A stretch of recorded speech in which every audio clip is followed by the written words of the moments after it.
existe dans nos sociétés africaines une pratique qui constitue un vrai poison pour nous. Voulez-vous savoir ce de quoi je parle? Tenez-vous tranquille. Pourquoi parlons-nous chaque fois de chômage pendant que le même individu occupe plusieurs postes à la fois?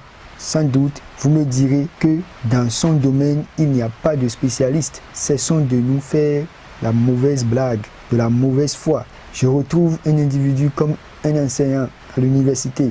Le même individu est député à l'Assemblée nationale. Pensez-vous que c'est fini? Toujours le seul individu se retrouve comme président des clubs d'État. Comment peut-on cumuler plusieurs postes à la fois?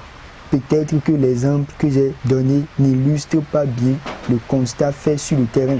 Toujours est-il que nous n'avons pas une politique de partage équilibré des fonctions.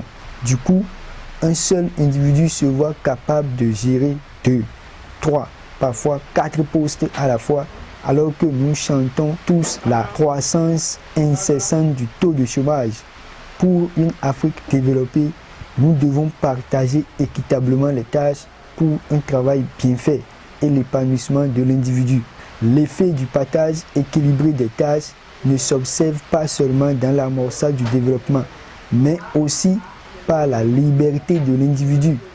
Imaginons un homme qui a 3 postes et qui doit normalement dans une journée parcourir au moins 2 postes. Pensez-vous qu'il ne se rend pas malade à petits coups? Car après les exigences professionnelles, il y a aussi les affaires de famille qu'il doit gérer. Vous voyez déjà ce que je veux dire. Soit il réussit à faire passablement le travail professionnel, je dis bien passablement. Dans ce cas, il échoue l'éducation de ses enfants, puisqu'il n'aura pas assez de temps à leur consacrer. Soit il s'accroche à ses exigences familiales, et là, c'est le travail qui prend des coups durs. Dans le cas où le travail n'évolue pas comme prévu, le développement que nous souhaitons ne sera pas atteint. Voilà donc une dernière approche pour l'objectif visé. Nous devons organiser la distribution des emplois proportionnellement aux diplômes requis à la disponibilité de l'individu. Le savoir-faire, c'est-à-dire la capacité, doit être aussi évalué.